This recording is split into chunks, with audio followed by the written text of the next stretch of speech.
Welcome, everybody, to the Indie Game Lunch Hour. Today, we're doing a community focused episode about how each of us approach networking in our own unique ways.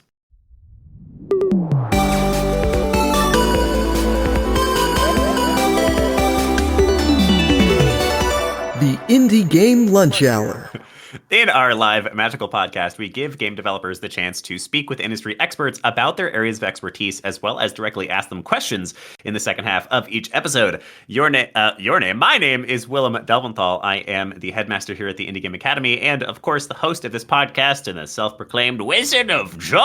And joining me today is a number of different people. For those who have not experienced a community-focused episode, the way that we do this thing is instead of interviewing just one person, we interview a number of people from the community. So we're going to pull people up on stage and chat with them.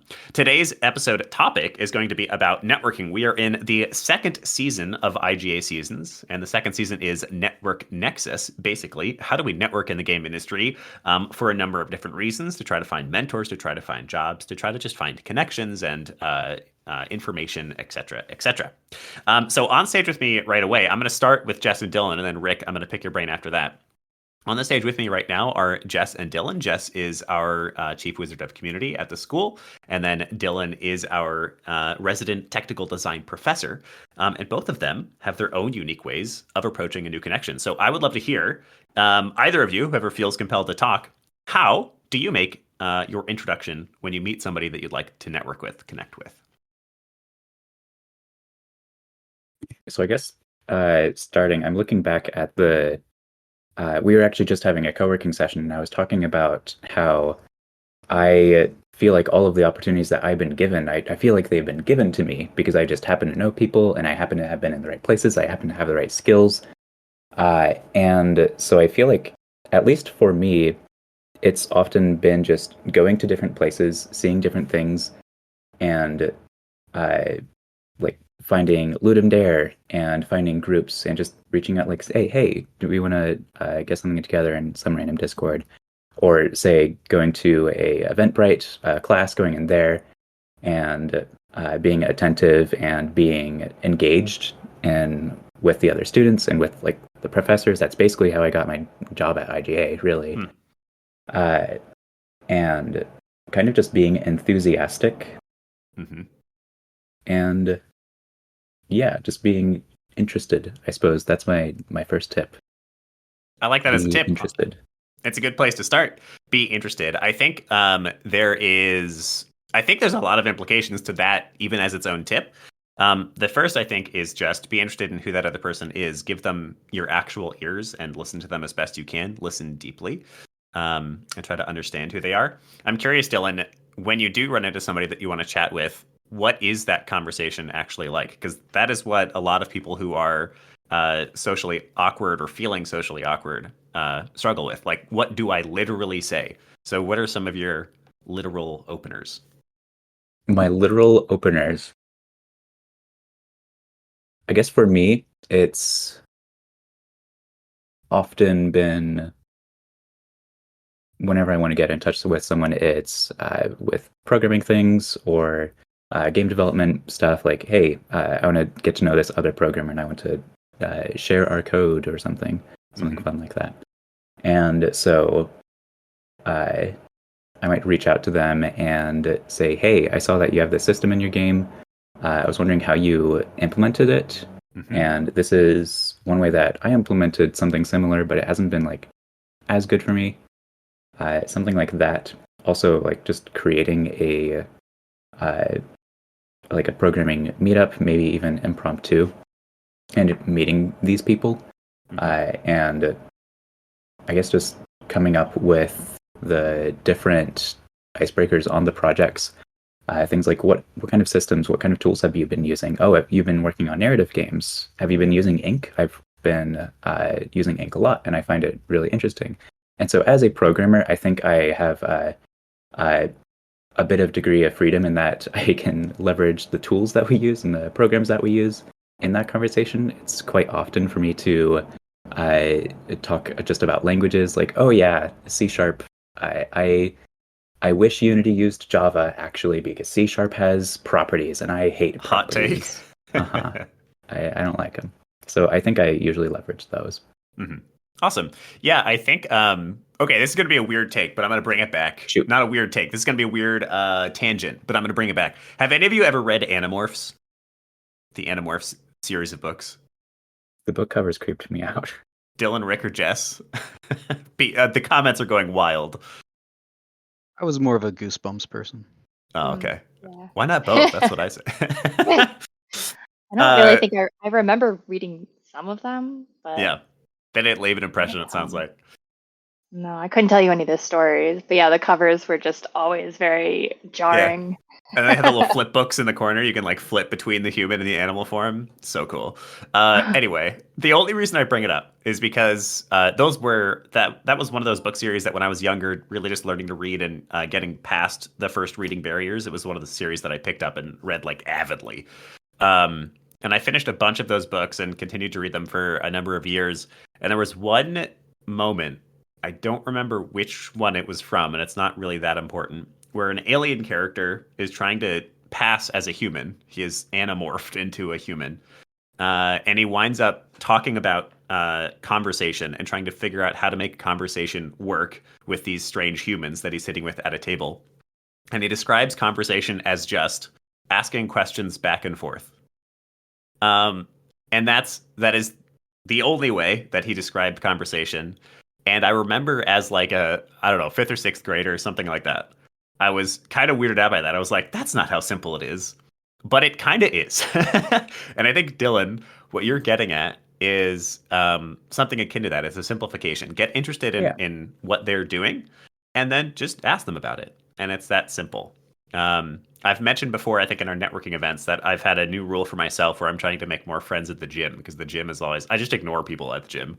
And one of the like mainstay ways that I've personally opened up conversations at the gym is just ask them about their workout or something that they're doing. So like if somebody is super fit, I don't know, this is weird. If somebody's super fit, I'll be like, damn, what is your diet like? And that's it, you know, just ask them something that you know that they might be interested in and may have something to tell you in. People are almost always happy to talk about that. I rarely talk to people at my gym. Yeah, I enjoy talking with people at the gym. It's hard to start the conversation, but fitness nerds like to talk about what they do diet and exercise wise just as much as game devs like to talk about 3D models and programming. Yeah, exactly. So like depending on the context, depending on where you're at, there is some equivalent to that. If you're talking with game devs, which is what all of you are curious about, ask about the engine, ask about the implementation. I remember actually during a playcrafting event back in the day, I was showing off a top-down horror game that had raycast shadows. So there was a flashlight that would raycast out the beams, and the beams would actually hit stuff and stop. So there would be this really cool shadow effect that would go beyond stuff. It was a top-down 2D game. And I remember some kid who like he was one of those people who was so socially awkward that it made me a little uncomfortable. He came over and we wound up having a wonderful conversation because he just went, "Oh, you're raycasting these shadows, aren't you?" And that's all he did. That was the opening line, period. And then we wound up having like a 15-20 minute conversation about game development and having a great time. And I was the person who was uncomfortable or unreachable or unbreachable at that point. And he breached my defenses just by asking how I implemented something. It doesn't have to be too complicated. Linnea, saw you running fast. Think you could outrun Sonic? I mean, you know, they might think you're weird, but if they roll with that conversation, you're going to be best friends for the rest of your life. Jess, what about you? Give us some thoughts on how you approach somebody new. You're at an event or you're somewhere online or something like that. How do you open up a conversation? It really varies, honestly. I tend to like to approach things with a sense of humor. So I try really terribly to be funny or make some kind of joke. Whether it lands or falls flat, just kind of ends up being that gateway to whatever is going to be the next thing that we talk about. I just find it easier to connect with somebody if they're like, if something is like humorous, so you can, bond over something like that. But I think my other, I think it's probably fairly common, I think, but my other strength is just talking about dogs.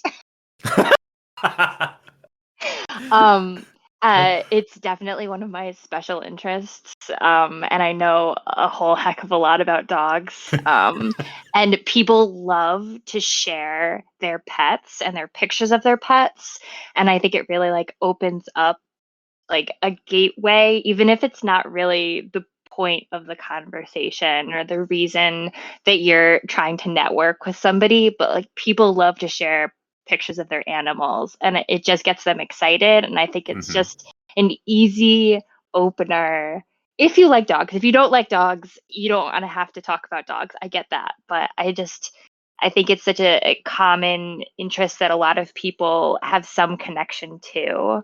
Uh, so I tend to gravitate towards that. People will be like, "Oh, can I show you a picture of my dog?" And I'm like, "You haven't shown me a picture of your dog yet," and it kind of just ends up lending itself to continuing the conversation. But I've also been, I've been in the veterinary industry, so I have some experience with it as well. But I don't know. I just think it's fun. That's so funny. I love that as like the way I would probably use that as like a break in case of emergency kind of thing. Like, oh my God, the conversation's dying and I'm feeling awkward and I can't think of what to say next. Mhm. Are you a cat person? Question mark. I would totally extend that, by the way, to all forms of animals. One of my coworkers Mhm. I've bonded with because she runs a lizard breeding business. Like she Cool. has a lot of lizards and she sells them. And I kind of find her like weird, but I've bonded with her over this thing. I think it's kind of amazing that that's what she's doing, you know. So I like that as an emergency out. Jess, talk about animals almost never fails. I like exclusively talk about animals. So I would also like to throw some kudos to Mike in the comments because he keeps using all the tips we've given and writing sample intro lines. I'd like to read a few. Hi, I'm Mark, better known as Willem Delventhal. What's your name? So that's his first one. Uh, Here we go. Mike Classic. says, "Bro, how do you abs?" That's pretty good. Also Solid. a classic. Here we go. Hi, I'm Mike. Do you like dogs? solid. All solid. Yeah. A Solid. plus. A plus. Mike says I can go on stage. Mike, maybe we'll have you rattle off a bunch of intro lines in a little bit. In a Um, rap battle format. Yeah. I think from what I'm hearing so far from Jess and Dylan is just like it's a lot less pressure than you think it is, and for the most part, people are not going to like judge you too harshly. They might for a moment, but that's always totally recoverable. Um, I have always been impressed by those people who seem to just be able to walk up and start a conversation, but ultimately that kind of comes down to just giving it a shot. And most of those people who just walk up and start amazing conversations are also feeling the anxiety. But they do it anyway. You know, the true definition of courage. They're like anxious and a little fearful, but they still do it. And I think really that's it. Mike actually he made it. This is a joke, I think, but honestly, it's real. He says role play as someone who networks flawlessly. Like that's actually true. Fake it a little bit until you make it. Walk up, be confident. Doesn't even need to be confident. Just walk up and start the conversation. And 9 times out of 10, it'll go totally fine. Honestly, there's very few people who are going to have you be awkward and then be a jerk about it. Very small percentage of people. And if they are a jerk about it, great. You've now learned that you don't need this person in your life. Success. All right. Honestly, I think that's a valuable skill in its own, knowing when to not talk to someone. Yeah. Yep. Yeah. If somebody is just not bringing anything to the table, like no matter how cool they are, if they're a jerk, you don't need them. There's so many other people in the world. All right, Rick, you've been sitting here patiently. Give us some of your thoughts here. Yeah, so I feel like the first thing you have to understand if you want to go to a networking event, because I went to my first IGDA networking event back in like 2018, right? Mm-hmm. I showed up, I didn't really know anybody, but I went with some friends from my game dev club. So that allowed me to like have at least one person there that I know. Mm-hmm. So bringing somebody with you is kind of cool, but there is that danger of just staying with that one person you know, so be careful of that. Yeah. But the first time you go, you're not going to know anybody. And the important thing to get over is the imposter syndrome that you don't belong there. As long as you are learning game development and as long as you are dedicated to improving your skills. It's never too early to get started getting to know other people who are involved, because everybody has been a newbie at one point. So like that's the first hurdle. You do belong there as long as you've done anything at all towards actually learning your skills. The Yeah. next thought, oh, go ahead. No, please keep going. The next thought is you're probably not going to get a chance to talk to as many people as you thought you were going to, or what you would consider a successful networking event, and that's okay. Even when you've been going forever, it's actually pretty uncommon to talk to more than 10 people in like a 2-hour session. Like that's a 10-minute conversation with what, 12 people in 2 hours. Like it's really not that many people you'll ever get to talk to. But show up repeatedly. Like that's the big thing, because you're going to walk around, and because you only get a chance to talk to a handful of people, you're going to make a lot of awkward glances around the room, and you'll lock eyes with somebody, and then you both will just shudder and walk away. But then you'll show up. You know what I mean? But then you show up 2 or 3 times later, and you've made the same awkward eye contact, and eventually you're just like, I'm just going to say hi to this person. So which, by the way, is like, I feel like one of the really strong intros, actually, when like you both know that you've kind of like touched base a few times but haven't actually had the chat, walking and be like, okay, we have to talk now. I feel like I've had that just a couple of times in my life, and it's actually always been a really good intro. Yeah, there's I feel like there's some kind of psychological aspect there where you have that facial recognition, and now it's like this person is not a total stranger. I've seen them several times. They come consistently. Like they're part of my tribe in some capacity, so let me say hello. That is a huge thing where you may not feel like you're making progress, but you are. Eventually you'll know at least a handful of people in the room. Yeah, I love that. I think there's a couple of good points to pull out of that. I think something that you sort of said, subtext, was also don't be stressed about trying to meet too many people. I think if you walk away with one solid connection, that's a successful event. Like literally just one person. And especially for those who are more nervous or who don't know how to approach, like don't trick yourself into feeling like you have failed if you aren't the suave, amazing dude who only exists in movies. If you walk away with a single new person whose name you know and who knows your name, like that is a success. And I think that's like bottom line, all you really need to do. Somebody, I think it was Mark maybe in the comments, said the real objective is to have somebody remember you after the event. Like learning people's names is great. But it's true, like when connections are going to be the most valuable is when they remember who you are and you're able to continue that relationship after the event. And so in that way, it may even be better to just focus on 1 or 2 people, because then you truly will form a relationship with them. They will actually remember you, and then that is actually a valuable connection for both of you in the future, rather than like 15 people that you kind of got their name and you got their card, and then you forget to ever use that card. Yeah. Also, if you're really pressed to like try to meet the right kind of person at an in-person event, sometimes you can go to the organizer. They're usually pretty high profile. Introduce yourself and say, hi, this is what I'm into. And there's a really good chance that organizer knows the majority of the people in the room and can point you to that. If there's anyone in this room you should meet, it's this one person. Ooh, that's a great tip. Yeah. Look for the helpers, right? That's that old saying. And when you find them, people who work there or people who are established community members, just asking them for assistance is a great way to do things as well. Good tip. I also want to invite, so if anybody, this is a community run episode, so we're going to be chatting largely like this in a more casual way for the episode. If anybody has questions, please put them in the chat, mark them with that Q emoji so it's easier for us to see them.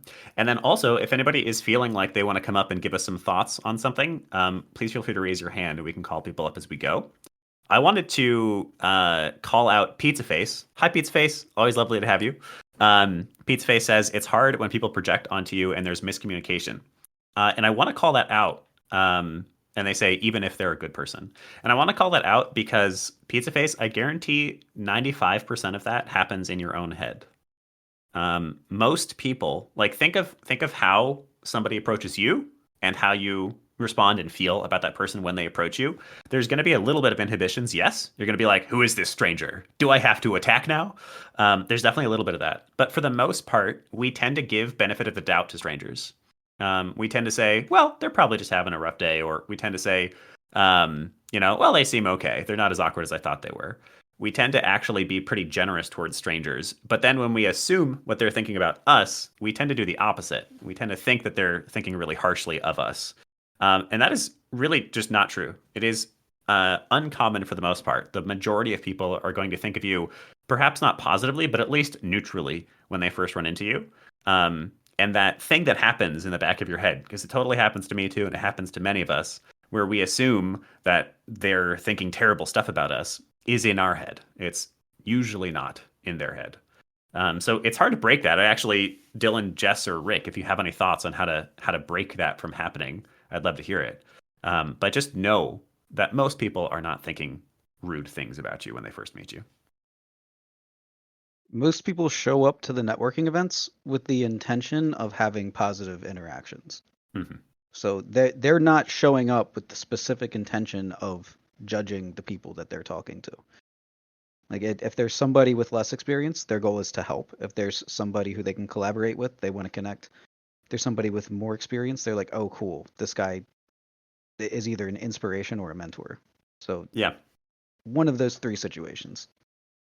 Love that. I'll add a little bit to that, in that the networking events, oftentimes a lot of them are formed because it's formed for the junior people, the people who want to break into the industry. Not all of them, of course, but for a good amount of them. So never feel isolated in that regard, because there's always people like you there, and oftentimes the events are made specifically for you. So that's comforting, at least. Yeah, I think that's a great piece of advice. Like when you go to a networking event, everybody has the same objective as you. They're all there for, wait for it, it might be hard to identify this, for networking. That's why they're there. So they want to meet you. They want to meet new people. Literally, their objective is the same objective as yours. Yeah, I know, Mark. Mind blowing. So don't assume that there's something else. Don't assume that they are going to be rude. If they're rude, then you can make a judgment call, and you can, say you never need to talk to them again. Great. It's good to cut people off who are rude to you.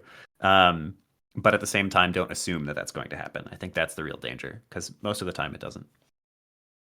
A lot of times the rude people don't have good experiences, and they don't show up repeatedly. So if you do run into a rude person, it's probably their one or two off visit, and then they either stop being rude or they stop coming. Yep. And honestly, I shouldn't put this on people because it's kind of toxic, but some of the time when someone's rude, if you're kind back, they'll fix their shit and they'll stop being rude. But you don't need to do that. You can just walk away. But a lot of the time, depending on who you are and if you can handle it, you can turn people around pretty easily. Yeah. I don't think I've ever run into somebody who's been rude. Yeah, honestly, true. Every once in a while, I get somebody who's kind of like conceited is maybe the one I get more often, where someone's like kind of egotistical about themselves. I definitely get that now and then. They correct your knowledge about what you just said. Yeah. That can be a little tiresome. I called Crystal up on stage because Crystal left a comment that said, my entire career started with a cup of beer. So Crystal, I would love to get a little intro on who you are, and then please tell us that story. Okay, so I started in the theme park industry and transitioned into gaming. And so my whole career literally started with a beer. I got an internship at Nickelodeon. I know that's kind of like high profile, but internships are internships. Mm-hmm. And my boss at the time that I was working under took me out for a beer, introduced me to a bunch of people, and got my next job at Disney, got my next job at Universal. And gosh, 10 years later, that same director at Nickelodeon called me up to work on Nintendo. So that's how I got that job. And then from there, transitioned into EA. So it literally started with one beer. Wow. So how did that first beer come about? There was a couple people talking in the office about how they go for drinks on Thursdays, and I was like, can I jump in? Wow. I was like, I don't know anyone here, because I was also in a new city. That was when I went to Orlando. And I didn't know anybody, so I was like, can I just join you guys? Because I don't know anybody here. Sorry, my microwave's beeping because I'm trying to learn how to use it. The microwaves in the UK have like hieroglyphics. There's like no numbers. It's very strange. That's okay. So yeah, like I just pretty much heard them all were talking, and I just jumped in and was like, "Can I come?" Because I don't know anybody. And because I was an intern, they kind of want to take you under your wing, and it doesn't hurt to ask. So they were like, "Yeah, sure, come along." And I was introduced to the creative directors at Imagineering. So for those of you who don't know, I have worked in the theme park industry for about, gosh, 10, 12 years and just transitioned over. The job at Nintendo actually transitioned me into gaming, which was from that one director that I bought a beer for. That is so freaking cool. First of Yeah. all, incredibly jealous. Working as an Imagineer is a dream of mine. Someday, I don't know when the hell I'll do that. Maybe when I'm like 60. But amazing, really cool that you got to start there. I also want to call out, I want to commend you for just, and if you can join. There's, I think a lot of people, if I can look at everybody else through my own lens, through my own experiences, I think that there's a lot of people who think that they don't know what to say or who claim that they don't know what to say. And they're like, I don't know how to make the approach. But most of you do. And most of the approaches are just what Crystal did here. Hey, can I join? Most of the time, it's not anything complicated. It's just having the courage to start that conversation. And 9 times out of 10, that conversation will go well. Or at least it won't go terribly. And if it does go terribly once again, all right, it wasn't meant to be. That's okay. Move on. Not a big deal. So And I I'm love basically Crystal. currently in that boat right now, being here, Yeah. moving to a different country. I don't know anybody at all. And Yeah. I'm literally like, I signed up for a Discord that's Manchester based. There's some game devs in there. So I've been talking to them. There's a meetup group on Facebook that I joined. Just trying to reach out to anybody and anyone that is in the area that is from a meetup group. And yeah, I'm basically starting over. It's like I'm Wow. that intern again, just trying to invite myself to things. And isn't it, I'm curious if you feel the same way, Crystal. So you're now a number of years into your career. Isn't it kind of exciting to go back to being an intern again? It's very exciting to start new. Like everything is fresh for me. The place I'm living, my job, new friends. I'm literally starting at zero. Yeah. Yeah, the reason I call that out is because people who haven't yet had the years of career don't feel the excitement, or they don't feel it as much because it's also, of Yeah. course, coupled with anxiety and fear and, oh my God, maybe I won't get that job. And that's real, and I get you're feeling that. But people like Krista, who are a number of years into their career, myself included, look back on those times fondly because they are exciting, because you're learning so much and you're meeting so many new people and you're connecting, and you're growing. And there's so much that is wonderful about it. So perhaps one of the lessons is also just to try to enjoy where you're at, and be excited about being hella awkward when you go say hi to somebody. Yeah. Yeah, don't be shy about it. Yeah. If you hear someone talking about going out, just kind of like get in there and be like, "Hey, can I join?" Like, don't be shy about it. I mean, what is the worst they're going to do? Is say no, and then that's it. Yeah. Absolutely. So I want to, before I let you go, there's another part to your story that I think is important and valuable, which is continuing a relationship. So there's this director that you've been talking about who has now gotten you another job, a second job, and assumedly that's partly because you have managed to continue this relationship over time. So what are some of your thoughts on that? Yeah. So when he had called me back up, this was, gosh, like 8 years later after I had worked for him, and he remembered my work. He remembered me and called me up while I was working at a different job, and which was completely boring, like not fun at all. And was like, "Hey, you want to work on Nintendo?" And I was like, yes.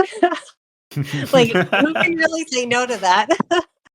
And yeah, so I literally put my 2 weeks in, and he got me right in there, and just started. And yeah, just keeping the connection open. We friended each other on LinkedIn. Like, he's friends on Facebook with me. Contact me every once in a while, just see how I was doing. Congratulate me if I got a job, like stuff like that. It was just like small things just to keep in touch. We didn't have like full blown conversations over the years, but it was just like every once in a while, just check in and see how each other was doing. Just to stay connected. And then he reached out, and I have to say, a little plug for the level 1. So you had mentioned that like in order to get a job, you need to do this, that, and the other thing, like doing the game jams, doing short ones, long ones, and then just like kind of buckling down. And that's exactly what I did. It took 5 months for me to go from level 1 to senior UI artist at EA. Pretty good deal. Wow. Congratulations. That's amazing. I feel like every time I hear an update from you, Crystal, it's always so exciting. That's so cool. I just love followed it. what you said to the T. Like, I mean, I had been applying for a couple years now to try to transition into gaming, but like I didn't know even where to start. And then I took that level 1 course, and you were like, here is the path. This is all you have to do. And I was like, okay. And then you did it. And then you actioned upon it. That's real though. We can, I think the thing is there's so much information out there that we get a little bit lost in who to listen to and who to trust. And I'm not perfect. IGA is not perfect. But I think there is something to be said for just buckling down. Like a lot of people have parts of the truth, and nobody has the entire truth for you and for your journey for the most part. So, you happen to trust us and give our process a try, and it worked out for you, and that's wonderful.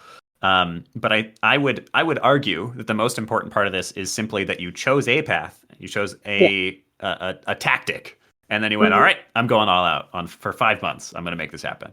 Yeah. I do have a question regarding this. Like, how much experience did you have beforehand? Like, was this a situation where you had developed your skills for years and then you met the right person and that opened a floodgate for you? As far as gaming, or as far as like my entire career? Well, I guess you can interpret that how you want, but like you got the intro job at EA, but then by the time you were at 5 months, you were a senior. So like, where was I didn't even start as I literally transitioned into a senior position. I didn't even get a junior position prior. But I think that's partly because of my experience with Nintendo. I was a concept artist. I've been a concept artist I started off at Nickelodeon as a character artist where I was drawing SpongeBob and stuff like that. And then I transitioned into coloring, and I became a colorist designer. And then I went into concept art, which is what I was working on with Nintendo. And from there, I mean, UI art is pretty similar to concept art for what they're looking for specifically for me. For the game that I'm going to be working on. So I didn't even apply to junior positions. Yeah, you clearly have some kind of background. So, other people will have to create that background over time for sure. But it's still a wonderful example and very exciting. I've actually pulled Surya on stage. Crystal, thanks for chatting. You're welcome to stay on stage if you wish. Yeah, to give thoughts to other stuff. But I actually pulled Surya on stage because Surya left a comment that I think is an important one and a little bit more challenging to answer. And I'd be very curious to hear your thoughts, Surya. And the comment is on the subject of showing up with a friend. Oh, wait, that's not it. Hold on, wrong comment. That is also a good one. Surya mentions that me and him went to an event together, GDC, and we would go talk to people together, and then sometimes we would actually agree to separate and go and talk to other people, and then we would come back together. That was a wonderful way to make sure we were connecting with other people besides each other, but also that we had, a friend for when we got uncomfortable. But the comment that I actually wanted to call out here, Surya, is I think it's also harder if you are part of a marginalized social group. The occasional bad experiences from creeps can stick in your head and make it harder to trust that most others will view you with positive intentions. So, Surya, I'd love to hear about that a little bit. Hey, Willem. Yeah. Hello. So I guess a lot of that is less from my personal experience, but more from the experiences of people I know or people who have confided in me. I find that a lot of the times I give the same networking tips that work for me. And the reason that they have a lot of trouble with that is because they have genuinely gone up to a lot of people and then gotten treated in a way that's just not fair or right. And that those experiences can be really hard to dismiss. They can kind of pop up in your head every time you want to go up and speak to someone new. It's like and I'm not really sure what to do with that. I think it's just the only solution to that is just to really create safer spaces. And there's not much you can do beyond that. But one thing I have recommended, and I think which has seen some success, is to talk to organizers first in any kind of meetup, so they can kind of point you around to the right people. And getting to know them also means that you're confident that you belong here, and anyone who thinks otherwise is the one with the problem. Yeah. Yeah, I think I don't have a ton to necessarily contribute, but what you just said at the end there is exactly what I was thinking, which is for those who make any kind of marginalized group feel unwelcome in a group, they're the ones who are on the outside and who are unwelcome. Indie Game Academy, for instance, has a very strong policy of no hate speech and no like ostracizing people for who they are, what they are. And I think this may not be true, but I would guess that most game dev groups are similar because game development, I feel like in general, tends to be a pretty inclusive atmosphere. So I think, yeah, I don't know. I'm curious if other people have anything to add here, but I think the biggest thing to know is just like if somebody truly makes you feel unwanted, pushed away for who you are, what you are, know that they suck, first of all. Let's say that definitively. And they don't belong in a social group. And you're the one who's welcome. Yeah, in my experience, a lot of the people who are into game development have at some point in their life felt ostracized, whether it was because they were the nerd in their class or and they can sympathize and empathize with, just not wanting to make other people feel uncomfortable just for existing. So a lot of times, even if there's, specific things that, you may not see eye to eye on outside of the aspect of game development, the fact is you are meeting in the context of game development, and that's your common ground to build a relationship on. And there's very little, it's like Will said, it's a very inclusive group. People are just happy to have people around that they have a reason to bond with. Yeah, do you have any like tips, Surya, I guess, if something like that happens to somebody? Like I said before, I think just talking to someone senior in the space, an organizer, someone beforehand, can just help you feel a lot more included because usually, like Rick said, right, most people in the game dev space have at some point or the other faced some kind of ostracism. And people who belong to the space, who organize the space, know how that feels. And when you just talk to them and get to know them, suddenly you now have a friendly face to turn to. Now you have someone who is probably going to take your side, who's not going to tell you the same things that a creep might tell you, right? Yeah. So I think it just helps to make those connections first. Get your feeling of belonging strongly rooted, and then you can be a lot more confident talking to other people. So because you can always know out of those conversations and know that the people who actually matter in this group, they have your back. They're going to be watching out for you. Yeah, that's good advice. I think it's worth saying that there will be experiences like that you do not understand, that other people have experienced that you haven't experienced. So I think really the only course of action is to attempt to be as empathetic and understanding and kind as you can. We've spoken a lot today about like how to approach people and don't assume anybody is thinking poorly of you. That said, people do experience crappy stuff from other people. You will at some point in your life. And I think carrying forward as much kindness and patience and understanding for each other as possible is what I would urge all of you to do, and what I would urge all of you to urge other people to do.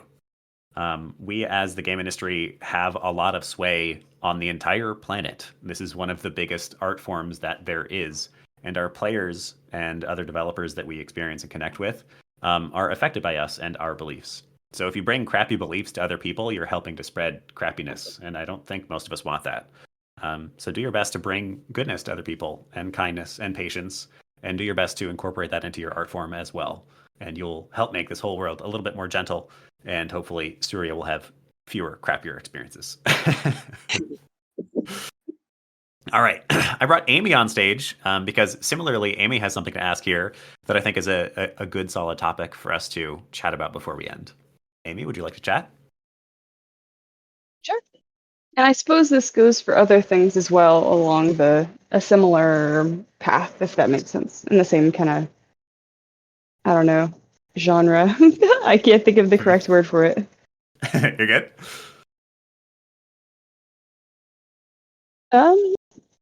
Do you want me to reread the question, or do you want me to just kind of improv? Either way is fine. You can reread the question so that we all know what it is. Sure. Let me. Oh no, go find it. It's a little ways up. That's okay. I asked the question basically stating, in less or more words, possibly either way, about disclosing, in this case for myself personally, a diagnosis of autism in respect to networking or in a professional setting like job interviews or other parallel endeavors. That's it. Sorry. You're totally fine. Please don't be stressed. You're all good. Everything's good. Yeah, so the question was basically so I'll read here. I was hoping to see what you think about disclosing having autism in respect to networking and interviews. I struggle with the idea that I'll be turned down or treated strangely outright. I would make this more of an umbrella, even for any kind of mental disorder, Sure. for anything that you may be uncomfortable with, like maybe I don't know, anything that you might disclose that you're worried might change how people think of you in interviews and networking. I would love I to hear can if chime anybody. in on this Yeah, if you perfect. want, because I have multiple sclerosis. And applying for jobs with the diagnosis is very difficult because you don't know when to disclose it. You don't know how people are going to react to you. But if you don't acknowledge it, if you're at a networking event and you don't acknowledge it, they're not going to acknowledge it. It's not something you really have to worry about unless you bring it up. Do you think? Go ahead. Sorry. Why don't you go, Amy? Sure. I was thinking about it from the perspective of, for example, sometimes there are some mistranslations in communication. I tend to take stuff quite literally. So say the project lead will ask me to do A, B, and C, and I do A, B, and C exactly. And it was supposed to be extrapolated on in some instances. Now, most of the time that's okay, but sometimes it can get in the way. Or say they'll ask me interview questions that are I take to be or I take and answer literally. And I sometimes have a feeling that if they knew that they may be a little more, how's the word? Malleable, if that makes sense, at least as far as communication goes. But then again, there's that stigma, who wants to hire somebody that can't communicate effectively when it's literally listed in every job description ever. I think, okay, I'm going to throw in a little bit here, and then if anybody else has thoughts, I'd love it. Okay, so I think, Crystal, what you're saying is true, which is you just don't need to disclose it if you don't want to. That said, I think there's a little bit of a sort of a sadness that comes with that, where it's like, wow, I can't disclose something that's true about me because I'm worried somebody's going to judge me for it. I think it is okay to talk about it. I think maybe there's a little bit of picking your battles kind of thing, where the recruiter probably doesn't need to know because they're just trying to connect you with the hiring manager. Maybe the hiring manager doesn't even need to know, but it definitely can be something that you talk about with your team and with people you might be working with. Absolutely. I think maybe my bottom line answer is sort of what I've been saying the entire episode, which is if you do tell somebody this, which is your choice, and you're always, I think, welcome to bring it up if you wish, and that is a reason that they decide not to work with you, then you don't want to work there. And that's True. hard. Yeah, that's exactly. Yeah, that's hard to hear. Your manager will work with you if you disclose it to them. Yeah. And your work is what's most important out of everything. Yeah. And if you can adjust or make some type of plan for yourself to adjust for the work, then you don't necessarily even need to disclose it. William was saying, it's really up to you. But if you think it's going to affect your work, your manager will understand if they're a decent person. I mean, like a decent worker. yeah. No. It's about your work. Mhm. It shouldn't be about you. Mhm. Right. I suppose part of the stigma comes from when I had my very first job when I was a teenager, and I was sent home because I was, quote, too antisocial. Um, yeah, so I worry about it a little bit. Yeah, I mean it's definitely hard. That's definitely sort of a difficult answer because it's the game industry and it's so competitive. And so like maybe if I just shut up Right. about it, then I can work here and it's okay. But like yeah, I think like Amanda is saying similar things in the comment right now. They've weeded out people in their life as a result of how they responded to their own diagnoses and their own mental disorders. And I think that's real. It's not it is literally like there's an old I'm trying to remember the exact saying. There's an old saying coming in relation to having employees, and the saying is better to have nobody than the wrong person. And I think that's true of employers too. Obviously, money is a thing, but you can go and mostly sustain yourself from working smaller jobs that are outside of the game industry. And it's just like, it's better to not work with somebody who is so low as to judge you for something that's out of your control, as long as you are still capable of getting the work done that you've both agreed to. And I think what Right, of Crystal course. says, yeah, and I think what Crystal says is a really good one. The best managers want to work with you and want to see you improve. So I think especially when you're sitting down with your hiring manager, the person who will often become your actual manager if you are hired, that's probably the safest place to bring it up in an interview. And I think the most constructive way to bring it up is to say something along the lines of, "Hey, I have this thing. I've worked with it before, and it hasn't affected me. I'm really excited to like grow and learn how to be a better employee, with this thing." And perhaps you don't even bring it up in an interview, and later you bring it up with your manager, and you simply are open about trying to be a better employee and trying to figure out how to handle it. And most managers Right. are going to be happy to help figure out how to make you better. Yeah, I definitely have a thought on that when it comes to um, diagnoses or anything that affects the way that your brain works. So I can't speak to autism, but I can speak to ADHD. And the what it ultimately impacts is the way that I think is it's going to affect the way that I work and the workflow that I have to work in. So rather than just going up to a prospective employer and telling them I have autism, I have ADHD, figure out how to work with me. You need to understand Mhm. your own brain and you need to like Right. be able to help it express this is my working style and this is what works best for me. Like for example, I can only sit in a meeting and be talked at for 15 to 20 minutes before my audio bucket fills up and I just stop paying attention, right? So I Mm. need things where we either need to have time where I can write things down in a list, or you need to give me a list of tasks. Additionally, I tend to take any given piece of work and expand it to be a lot more than the original task actually was. This is just the way my brain works. I find all of the connected elements to it, and I have to make sure that the connecting and supporting mechanisms are there so that my original job can get done better. That has implications on the tasks that can be assigned to me, but I work with people and I make sure that they understand that. So from your own situation and the way that your brain works, it's best if you can clarify and communicate that to whoever you'll be working with. Love it. Awesome. Yeah, I think there's a lot of good stuff there.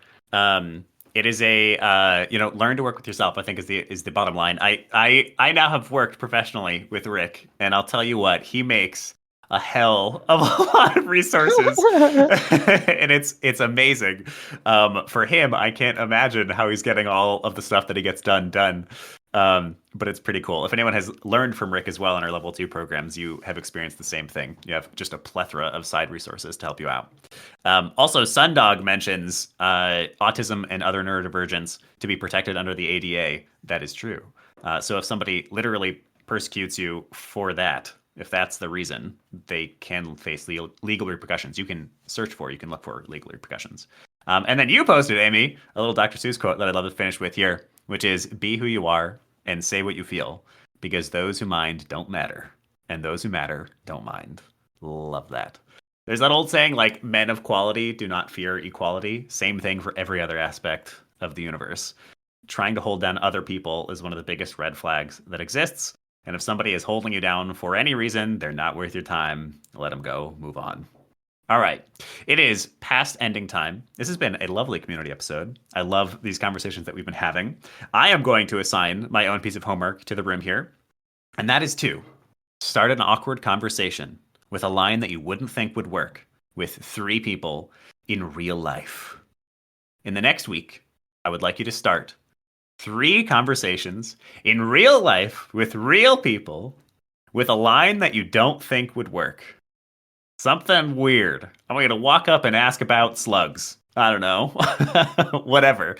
And the reason I want you to try this is because I almost guarantee you're going to have 3 conversations. I almost guarantee all 3 of those will work because it's just a lot easier than you think it actually is. So perhaps even if you can't get to 3, just do it with 1 person. Try this as an experiment for me. In the next week, I want you to start a conversation with a stranger in real life. And I want you to say something that you don't think would work, that isn't typical. All right, that's my homework for you. Let us know how it goes. Post and tag us on LinkedIn if you give it a try at Indie Game Academy. And you can also post here in the Discord if you want a little safer or less, more private of a space. Otherwise, that is going to do it for this episode. We hope that you've had a wonderful time here. This is a community episode. Normally, we interview just 1 person for the course of the episode, but these community episodes we like to pepper in. It's a way for us to all learn from each other instead of from just 1 person. I personally have had a wonderful time here. If you want to come in and join us for the next episode, we are here live every single Wednesday at 12 p.m. Eastern Time in the Discord. There are links to join us down below. We'd love to have you. We'd love to hear your own thoughts and hear your own questions live. All right, that's going to do it. Thank you, everybody, for giving us your thoughts and for asking your questions. And we will see you again next week, Wednesday, 12 p.m. Goodbye.